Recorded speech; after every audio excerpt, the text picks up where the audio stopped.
Federal Drive is presented by GEHA, Government Employees Health Association, proudly providing health and dental benefits to federal employees and their families. Visit GEHA.com. The Trump administration is giving agencies more leeway to remove federal employees deemed unfit for their jobs.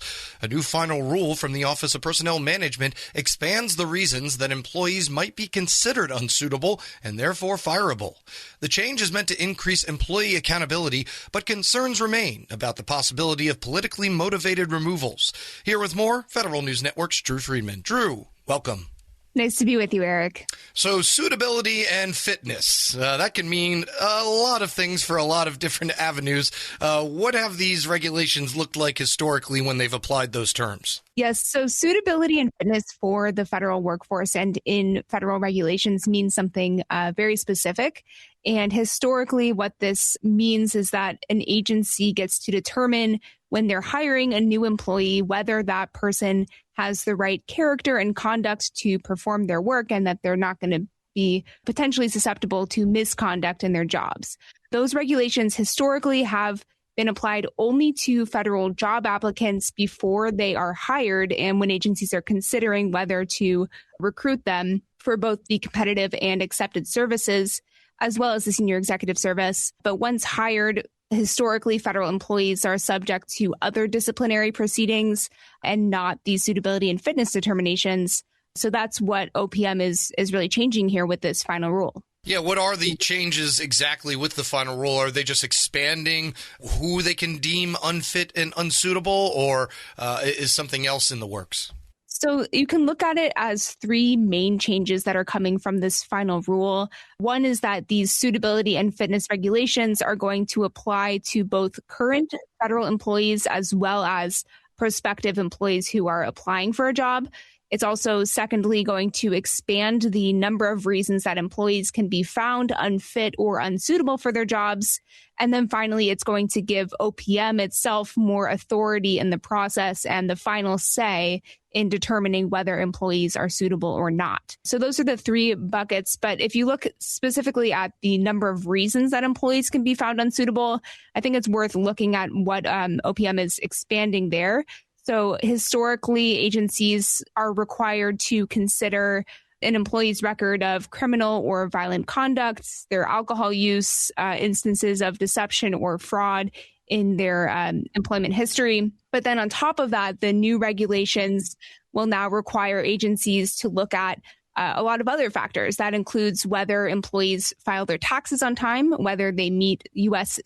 citizenship requirements, if they properly are using government resources. And then most importantly, perhaps, is that now the final rule is also going to allow agencies to remove employees if they refuse to comply with a non-disclosure obligation.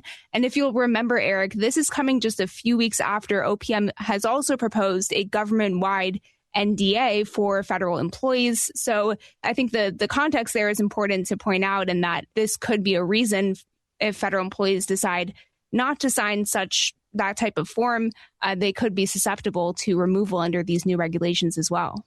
Talking here with Federal News Network reporter Drew Friedman. Is this all being done in the name of being able to increase employee accountability, or did OPM give another reason for these changes?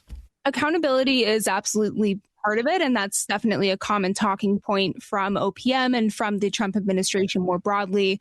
But they also argue in this final rule that adverse action processes should be the same between both federal applicants and active federal employees. And then they also talk about this broader view that there are poor performers in government and there need to be easier ways to remove poor performers if they do pop up. And OPM in the final rule also said that the current employee removal procedures fall short of what agencies need and are too difficult to use. So that's why they're essentially creating another avenue here for agencies to, assess federal employees and determine, more options potentially to remove them if they feel like they're not meeting those standards. And what has been the reaction from the federal community and the folks that will actually be under these new rules? There's absolutely been pushback on this final rule from OPM, and as well as when they first proposed these regulations last year. But there are concerns that this would remove due process rights from federal employees who generally, when they're being removed, to have certain rights that need to be followed, such as a notification of being removed and the opportunity to respond to it. There are also concerns that this could pave the way for politically motivated firings in government. And then there were also comments talking about the existing disciplinary proceedings, which are called Chapter 75, just for a technical term.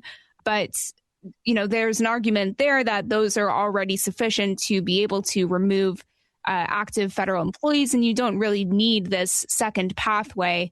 So that's kind of the response that we've seen, and just some concerns about how it might reshape or build on other efforts from the Trump administration to make employees easier to fire. Final W, where else is OPM looking to implement these changes related to suitability and fitness other than the direct hiring of federal employees? Absolutely. So on top of these final regulations here that look to sort of change the process for suitability and fitness and expand that to federal employees, OPM is also looking on the other end of the spectrum to change the process for suitability appeals. That's already just a proposed regulation, so we haven't seen that finalized yet. But the idea there is, for example, if you're an employee who gets fired or removed from your job for a suitability related reason, and you believe that your agency didn't act correctly in that removal, then when you appeal that, currently that goes to the Merit Systems Protection Board.